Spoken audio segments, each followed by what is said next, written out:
برادران ملت اسلامی، السلام علیکم ورحمۃ اللہ وبرکاتہ۔ الحمد للہ وکفا وسلام علی حبیبہ المصطفیٰ، اما بعد فاعوذ باللہ من الشیطان الرجیم، بسم اللہ الرحمن الرحیم۔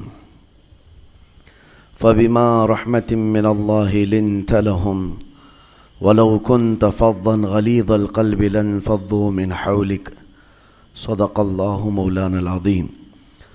بارگاہ رسالت معاب صلی اللہ تعالیٰ علیہ وسلم میں درود پاک کا ہدیہ پیش کریں۔ اللہم صلی علی سیدنا و مولانا محمد معدن الجود والکرم وآلہ واصحابہ الکرام وابنہ الکریم وبارک وسلم صلاۃ دائمۃ سرمدا ابدا۔ عزیزان گرامی وقار، انسان کو اللہ تبارک و تعالیٰ نے جو خصوصیات عطا کی ہیں، اس میں خاص طور پر زبان اور بیان کی خصوصیت بہت اہم ہے۔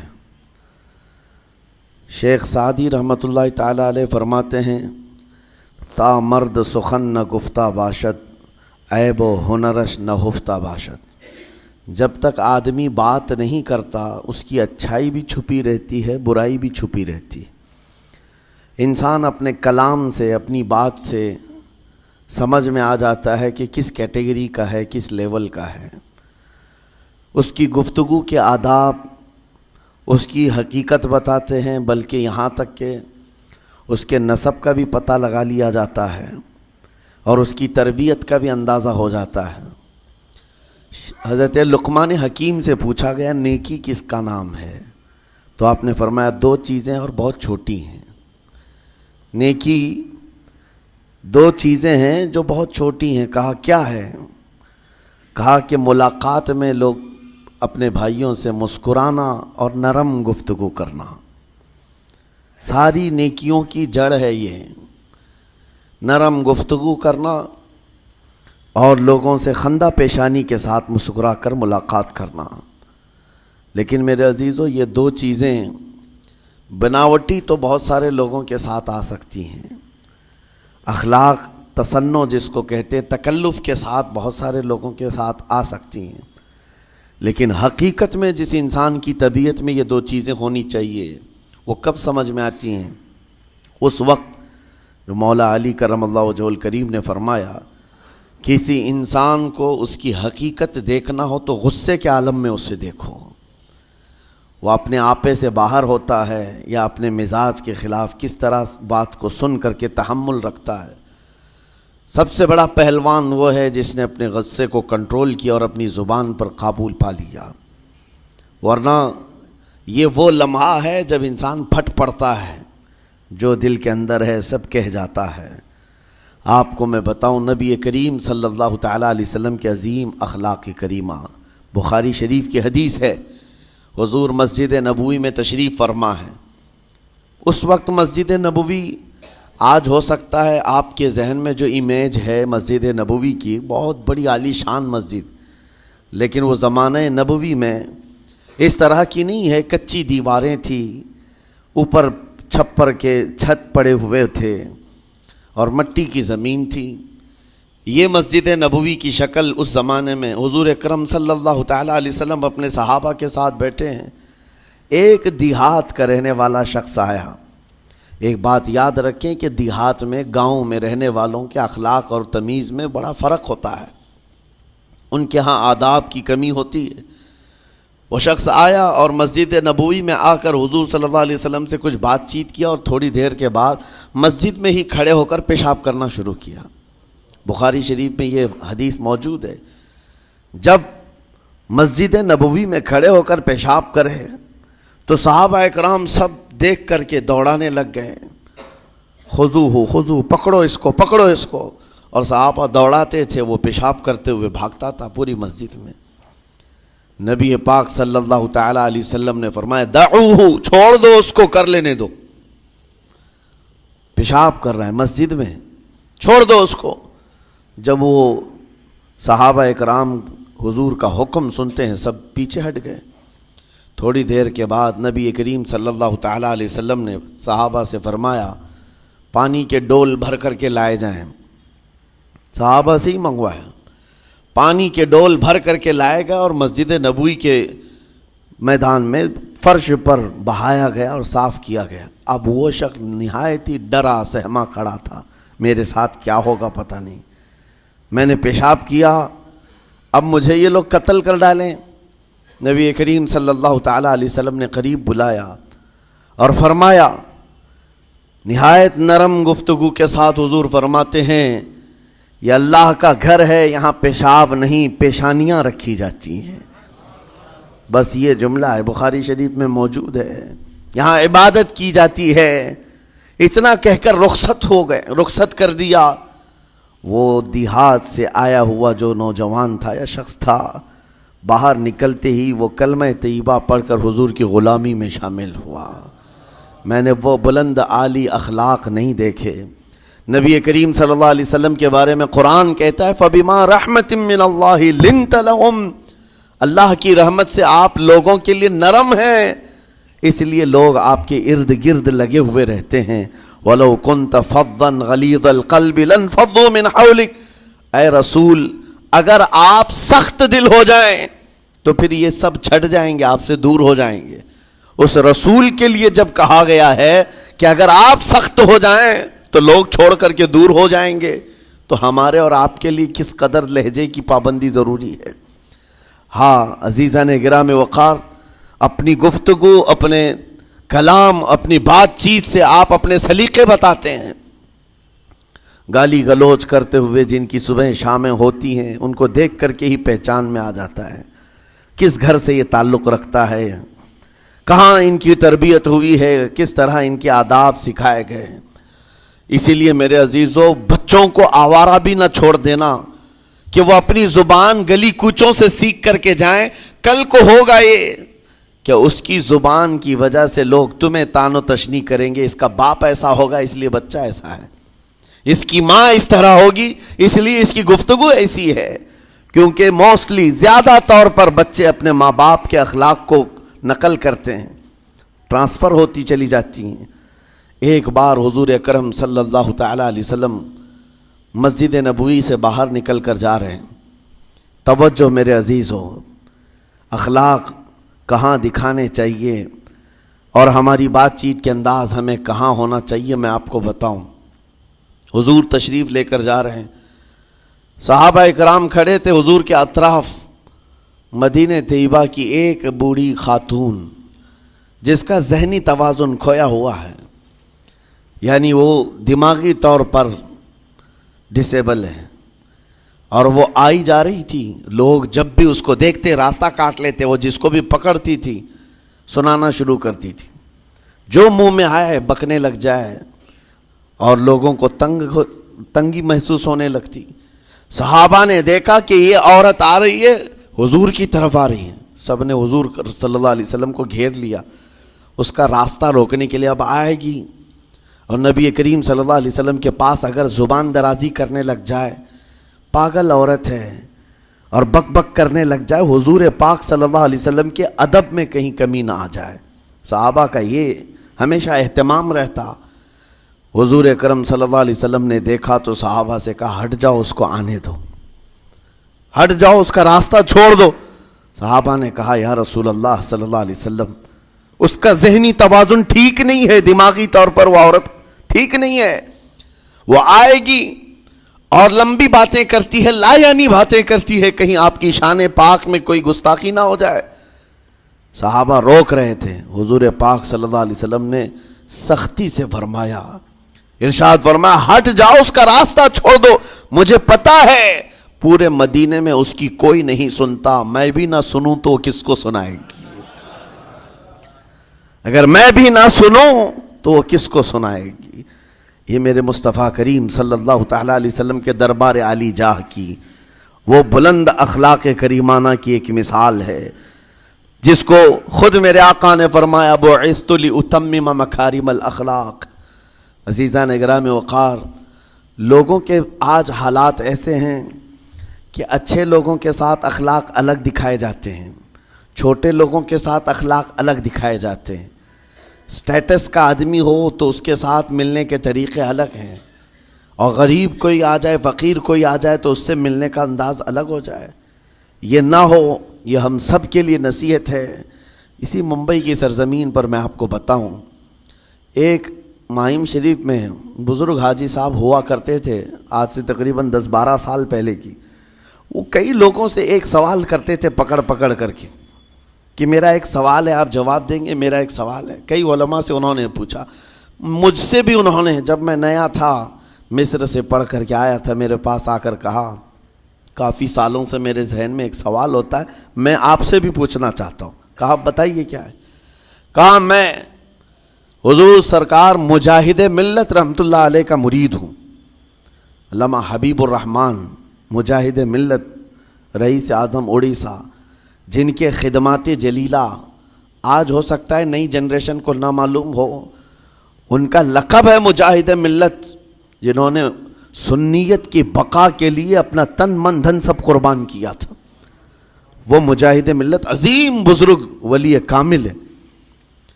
یہ حاجی صاحب کہتے ہیں کہ میں ایک نارمل آدمی تھا، کڑیا تھا، یعنی گھر بنانے کا کام کرتا تھا. جب وہ ممبئی تشریف لاتے تو دوڑ کر کے ہر جگہ سے لوگ ملنے آتے، میں بھی گیا تھا. اور اس وقت میں جوان تھا. حضور مجاہد ملت رحمۃ اللہ علیہ کی بات وہ بتا رہے ہیں کہ لوگ لائن لگا کر کے مصافحہ کر رہے تھے، مل رہے تھے. جب مل رہے تھے تو پھر میرا نمبر آیا، میں ملنے کے لیے گیا. بزرگوں کے سب ہاتھ چومتے ہیں، یہ ہمارے سنیوں کے طریقے ہیں. ادب، علماء ذوی الاحترام کے ہاتھوں کا بوسہ لینا یہ مستحسن ہے، یہ ہمارے آداب میں سے، معمولات اہل سنت میں سے. تو جب سب لوگ ان کے دست بوسی کر رہے تھے، ہاتھ چوم رہے تھے، میں بھی قریب گیا. اور جب میرا نمبر آیا، میں ہاتھ چومنے کے لیے گیا تو انہوں نے میرا ہاتھ لے کر خود ہی چوم لیا. وہ بزرگ عالی جاہ ولی کامل جن کو دنیا مجاہد ملت کہتی ہے، میرا ہاتھ انہوں نے چوم لیا. اور میرے اندر ایسی پشیمانی تھی کہ میں کیا کروں، سمجھ میں نہیں آیا. میں ایک معمولی سا کڑیا، اور کہاں ان کا مقام، کہاں میرا. تو اس کے بعد وہ اس بے چینی میں رہتے تھے کہ ایسا کیوں کیا، ایسا کیوں کیا، کیونکہ پوچھنے کا موقع ہی نہیں ملا. ایک بزرگ تھے، انہی کے خلیفہ تھے حضور مجاہد ملت کے، انہوں نے اس کا جواب دیا. میرے عزیزو، کیا بہترین جواب تھا. حضرت مجاہد ملت رحمۃ اللہ تعالی علیہ یہ چاہتے تھے کہ ہزاروں لوگ ہماری تعظیم کرتے ہیں تو کہیں ہمارے دماغ میں بادشاہت کا خیال نہ آئے، ہم غریب اور فقیر کا ہاتھ چوم کر اپنے نفس کی مخالفت بھی کرتے ہیں. اخلاق کریمانہ دکھانے کے لیے اسٹیٹس والوں کے ساتھ ہی نہیں، غربا فقراء کے ساتھ بھی وہ اخلاق ہوں.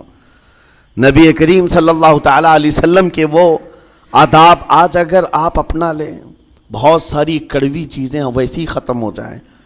آج ممبئی کی سرزمین پر سب سے بڑا یہ چیلنج ہے بات کرنے میں. نوجوانوں کے تو آج پارے چڑھے ہوئے ہوتے ہیں، ان سے کوئی بھی بات کر لے، جس تیور میں یہ بات کرتے ہیں ایسا لگتا ہے کہ ابھی لڑائی ہو جائے گی، ابھی جھگڑا ہو جائے گا. اس کی عادت سی بن گئی ہے. آپ کو پتہ ہے فرمایا گیا، عربی کا قول ہے، جراحت السنان لها التیام ولا یلتام ما جرح اللسان. تلوار سے، چاقو سے دیا ہوا زخم سوکھ سکتا ہے، زبان سے دیا ہوا زخم کبھی نہیں سوکھتا. زبان سے دیا ہوا زخم نہیں سوکھتا. بولنے سے پہلے 1000 بار اس بات کو خیال ہونا چاہیے کہ میں جس کو بول رہا ہوں کہیں اس کا دل چھلنی تو نہیں ہو جائے. میری زبان یہ ہوتی 50 گرام کی چھوٹی زبان ہے، لیکن بڑے بڑے لوگوں کے کلیجے چیر کر رکھتی ہے، بڑے بڑے لوگوں کے دلوں میں سوراخ کر کے رکھتی ہے، زخمی کر کے رکھتی ہے اس کا استعمال. اسی لیے روایت میں ملتا ہے کہ جب انسان صبح کرتا ہے تو سارے اعضاء، ہاتھ، پیر، آنکھ، کان، ناک، سارے اعضاء سب سے پہلے زبان سے یہ عرض کرتے ہیں، اس کی پناہ مانگتے ہیں. کہتے ہیں آج تو صحیح سلامت رہے گی تو ہم سب صحیح سلامت رہیں گے، اور اگر تو پھسل گئی تو عذاب ہم پر بھی ہوگا. زبان بولتی ہے، مار کسی اور کو پڑتی ہے. کوئی زبان کو مارتا نہیں ہے، گالی زبان دیتی ہے، لیکن مار کبھی پیٹھ پہ پڑتی ہے، سر پہ پڑتی ہے، ہر جگہ پڑتی ہے. تو یہ زبان نبی کریم صلی اللہ تعالیٰ علیہ وسلم نے ارشاد فرمایا من یضمن لی ما بین لحیتیہ وما بین، حضور پاک صلی اللہ تعالیٰ علیہ وسلم فرماتے ہیں جس نے دو چیزوں کی ضمانت مجھے دے دی، حفاظت کی، میں اسے اضمن لہ الجنہ، میں اس کو جنت میں لے جانے کی ضمانت دیتا ہوں۔ دو چیزیں کیا ہیں؟ حضور فرماتے ہیں ایک دو جبڑوں کے بیچ میں جو موجود زبان ہے اس کی حفاظت کر لے، اور دو رانوں کے بیچ میں جو شرمگاہ ہے اس کی حفاظت کر لے، یہ دو چیزیں جس نے بچا لیا میں اس کو جنت میں لے جانے کی ذمہ داری دیتا ہوں، ضمانت دیتا ہوں۔ اس کا کتنا بڑا کردار ہے، یہ زبان کا کتنا بڑا کردار ہے۔ اور حضور نے ایک بار پکڑ کر کے فرمایا تھا، زبان کو پکڑ کر کے کہا تھا یہ وہ زبان ہے جو انسان کو جنت میں بھی لے جاتی ہے اور دوزخ میں بھی لے جاتی۔ کلمہ کس سے پڑھتے ہیں آپ؟ لا الہ الا اللہ، زبان ہی سے تو پڑھتے ہیں، اسی کلمے نے آپ کو جنت تک پہنچایا۔ اور کافر جو کفر کرتا ہے وہ بھی زبان سے ہی کرتا ہے، اور زبان اسے ہمیشہ کی دوزخ میں لے جاتی ہے۔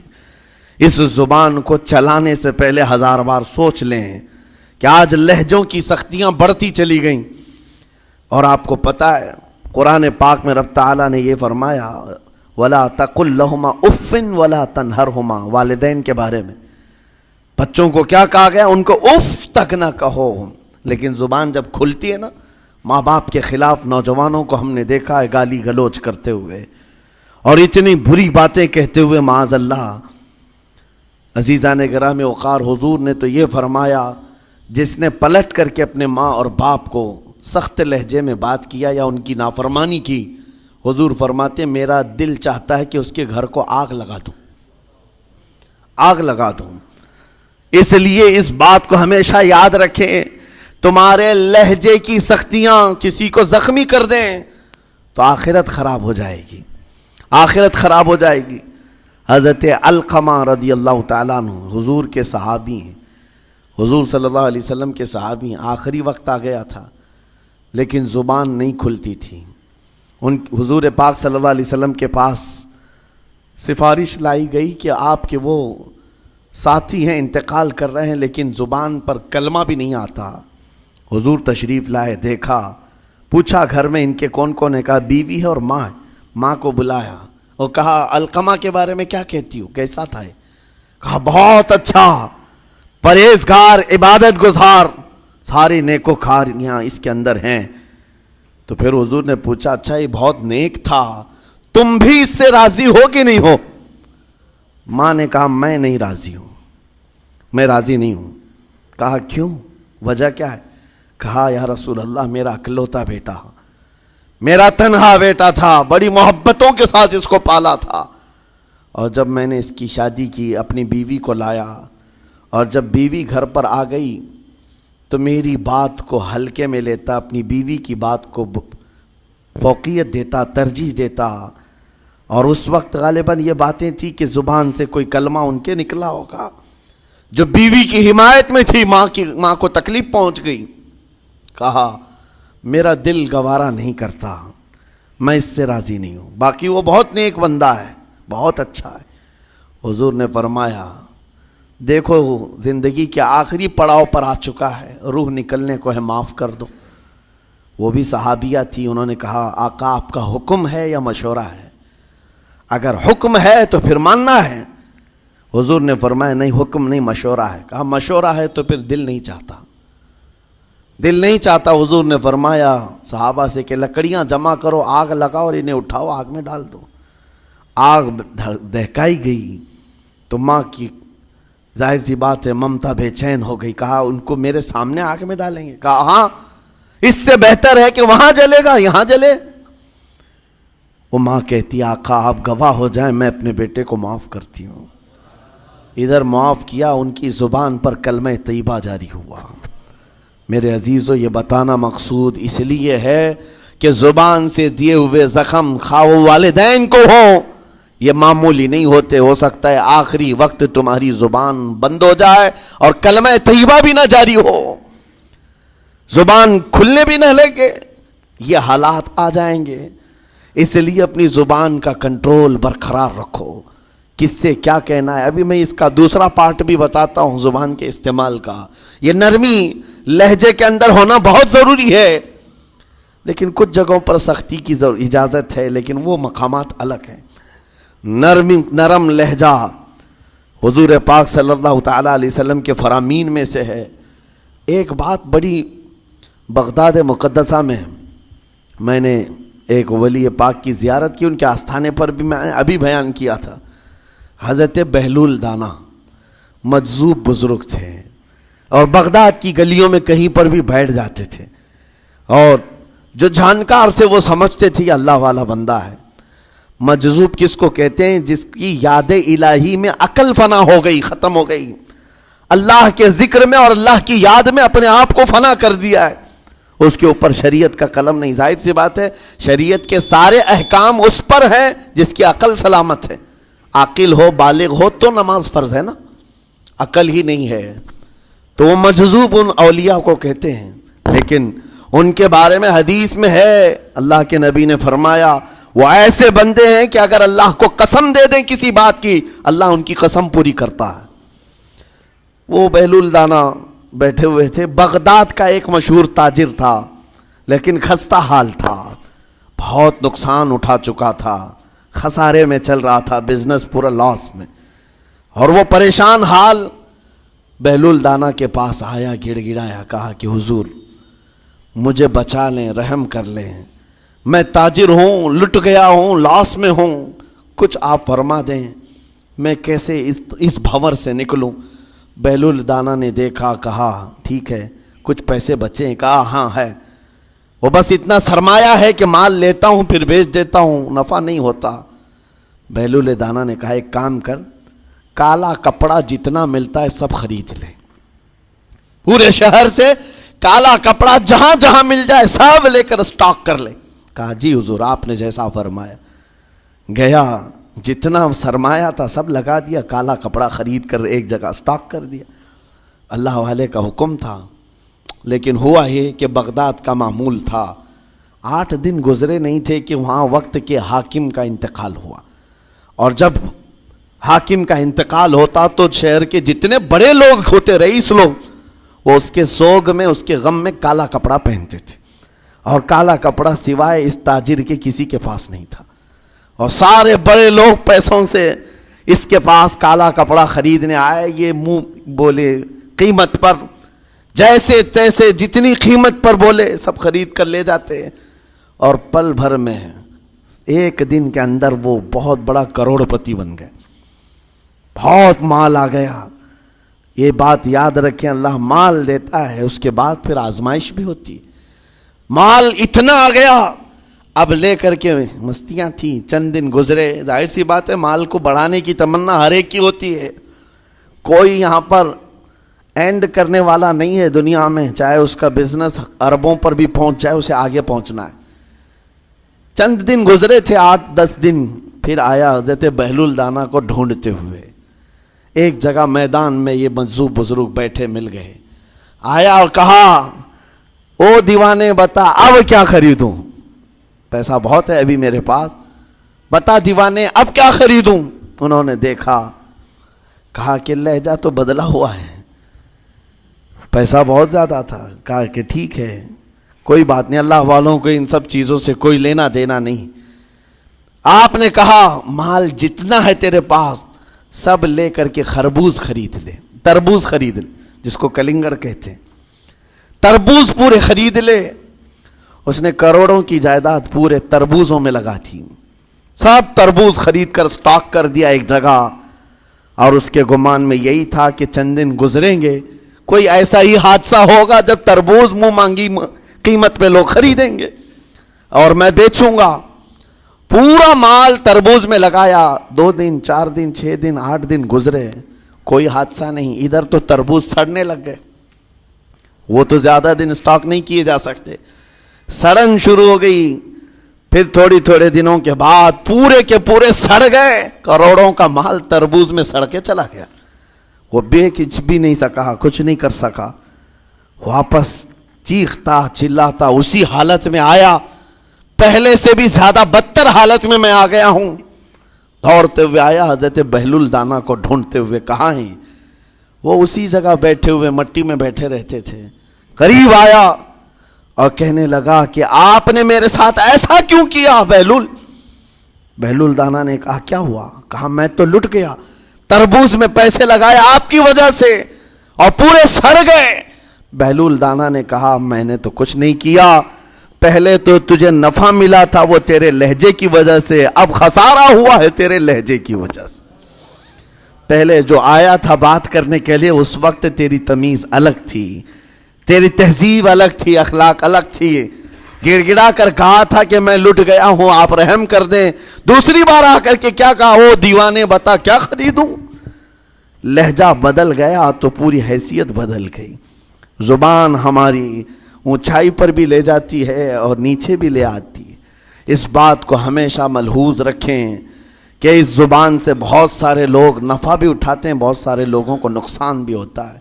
لیکن ساتھ میں یہ بات بھی عرض کروں، نرم گفتگو کرنے کا عادی ہر ایک کو ہونا چاہیے، نرم گفتگو کرنے کا عادی ہر ایک کو ہونا چاہیے، اس کی نیکیوں کی علامت ہے، اس کے اخلاق کی علامت ہے۔ لیکن ساتھ میں امام شافعی رحمۃ اللہ تعالی علیہ نے یہ بھی فرمایا، چاہے جتنی بھی نرم طبیعت ہو انسان کی، اللہ اور اس کے رسول کے لیے غیرت ہونی چاہیے۔ اللہ اس کے رسول کے خلاف بات سنے تو پھر نرم لہجے کا استعمال نہ کرے، پھر وہ بزدلی کہلائے گی، وہ بزدلی کہلائے گی۔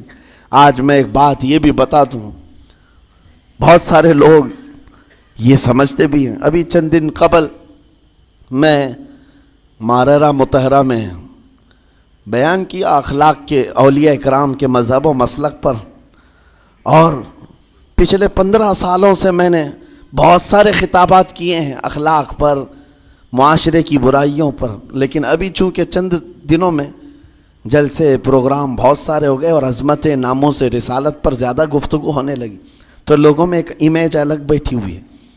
اور ابھی ہم نے اخلاق حسنہ پر گفتگو کیا کی 8 دن پہلے، ایک بزرگ نے مجھ سے پوچھا ایسی بھی تقریر کرتے ہیں آپ ایسی بھی تقریر کرتے ہیں، یعنی نرم گفتگو بھی کرتے ہیں؟ مطلب یہ ہے کہ ہماری امیج ایسی بنا کر رکھیں کہ ہم ہر وقت چلاتے ہی رہتے ہیں، ہر وقت للکارتے ہی رہتے ہیں۔ میرے عزیزوں، میں یہاں پیغام دینا چاہتا ہوں، ہم قرآن کے اس آیت پر عمل کرنا چاہتے ہیں جو مولا نے فرمایا اشداء علی الکفار رحماء بینہم۔ مومنین کی شان ہے، صحابہ کی شان ہے، وہ کافروں پر سخت ہوا کرتے ہیں اور مومنوں کے لیے نرم دل ہوا کرتے ہیں۔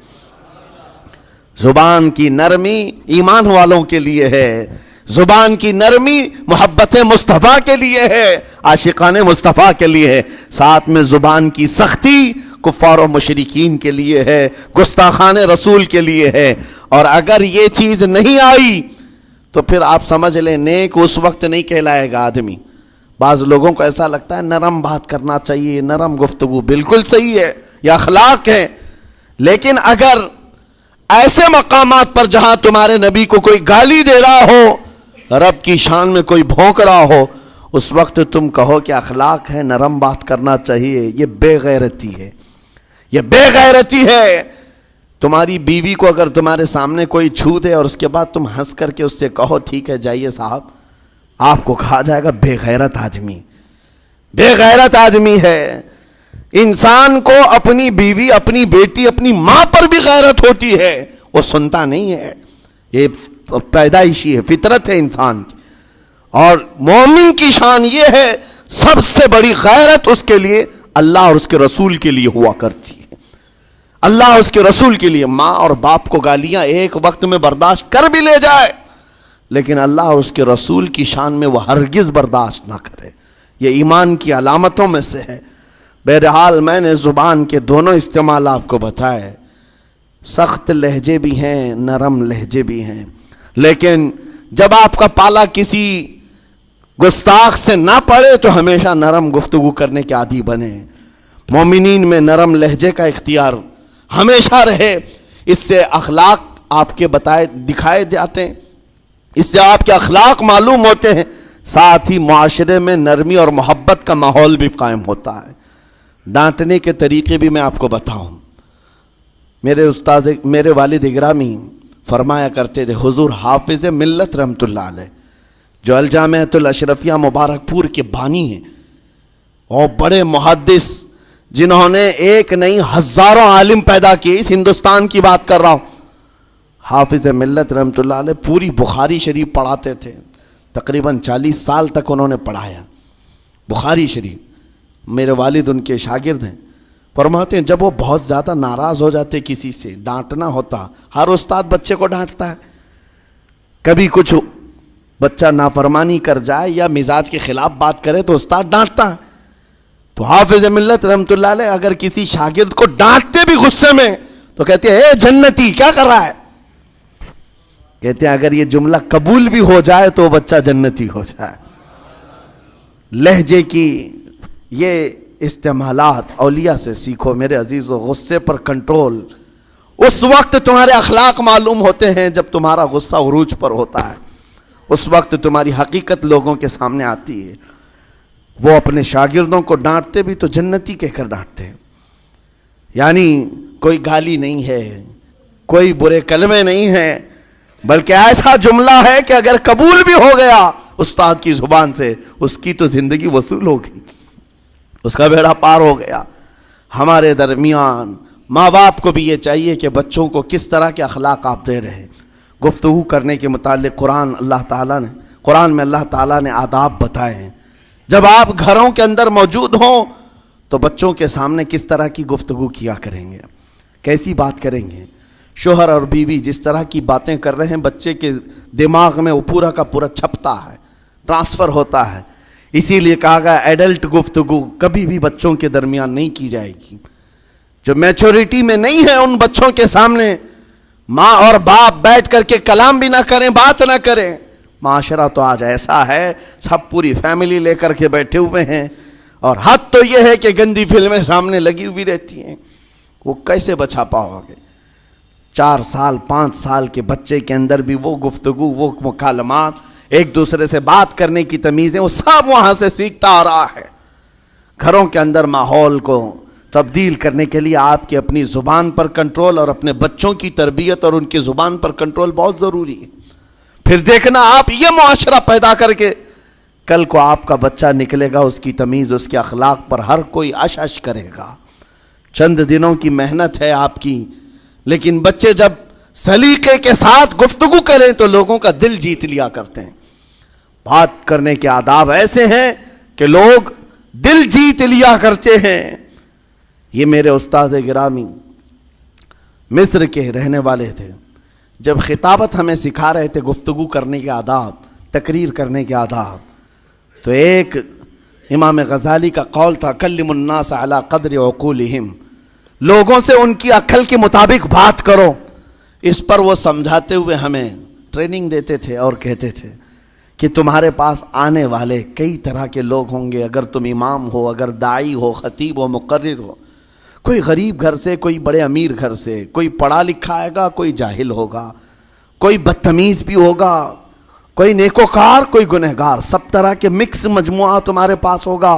ان سے خطاب کرنا، ان سے بات کرنا، کس انداز سے بات کرو گے، کیسے ان سے کلام کرو گے.